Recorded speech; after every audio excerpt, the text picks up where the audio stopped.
L'objectif principal de cette mission était de contribuer à l'indemnisation des cultures des populations autochtones victimes des dévastations par la faune sauvage.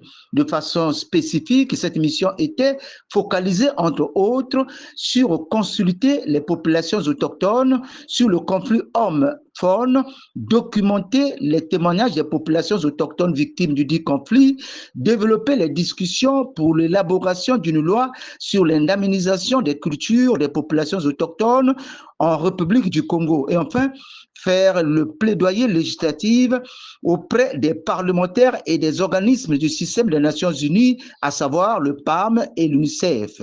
Bernardin Yacine Ngumba est le chef d'antenne de l'Association de protection des écosystèmes tropicaux et du développement de la Songa. L'Association pour la protection des écosystèmes tropicaux et le développement de la Songa, donc APTDS, œuvre pour le développement local du département de la Songa. Et le conflit homme-faune se pose avec beaucoup d'acuité dans le village de Dia, situé dans le massif forestier Mesok-Dia. Et ce phénomène engendre beaucoup de dégâts en termes de dévastation, de culture et porte même atteinte à la population en termes d'insécurité alimentaire. Et de nos échanges aujourd'hui, il ressort quelques faiblesses dont vous avez mentionné. La première faiblesse, c'est sur l'opérationnalisation des indemnisations des cultures des communautés. Et le deuxième problème, c'est sur le décret sur l'indemnisation des cultures des communautés qui est devenu caduc.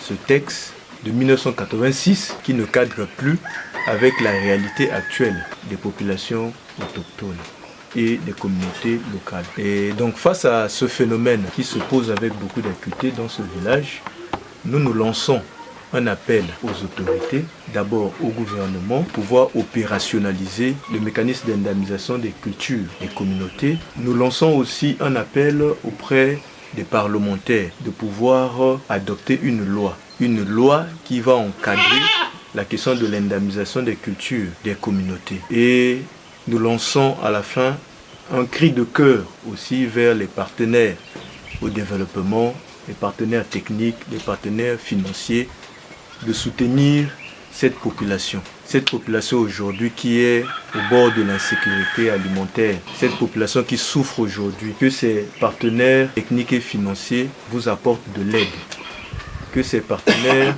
vous distribuent dans la mesure du possible de l'alimentaire afin de pallier à ce problème. Les populations locales victimes de la dévastation de leurs champs ont témoigné. Comme directeur de l'école de Dia, aujourd'hui, nous sommes un peu dépassés. Depuis 2018, nous sommes attaqués par les éléphants. On constate dans le champ qu'il faut voir le nombre de pieds, que l'éléphant a bougé, que le gorille a bougé, que le chimpanzé a bougé. On a fait des documents, les rapports, c'est parti, et d'autres.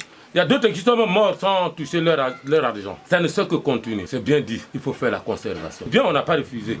La conservation, c'est bien. Mais maintenant, en faisant la conservation, que l'État puisse voir comment nourrir la population. Actuellement, maintenant, là, pour manger, il faut attendre que le foufou sorte de Ouesso ou soit du Cameroun. L'axe Sembe-Ngwala, disons Sembe à Diala 2. Nous, on se nourrit maintenant là. Je ne sais même pas. Même que tu gagnes 200 000 aujourd'hui, l'argent va finir pour la nutrition parce qu'on a des familles élargies. Au moment où on parle là, si on partait jusqu'à Diala 2 là, vous devez voir les traces qu'ils sont maintenant en train de faire sur la piste comme ça là.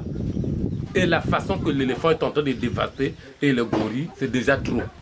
Mais on demande à l'État de pouvoir trouver les méthodes de soutenir les populations sur les villages. Parce que tout cela, les gens risquent de faire l'exode rural. Pourquoi? En fuyant seulement que les bêtes sauvages. Cette mission rentre à Brazzaville avec le sentiment d'une mission accomplie, avec pour résultat attendu la prise d'une loi sur l'indemnisation des cultures des populations autochtones victimes du conflit homme-faune et un plaidoyer auprès des parlementaires et des organismes du système des Nations Unies sur les enjeux du dit conflit.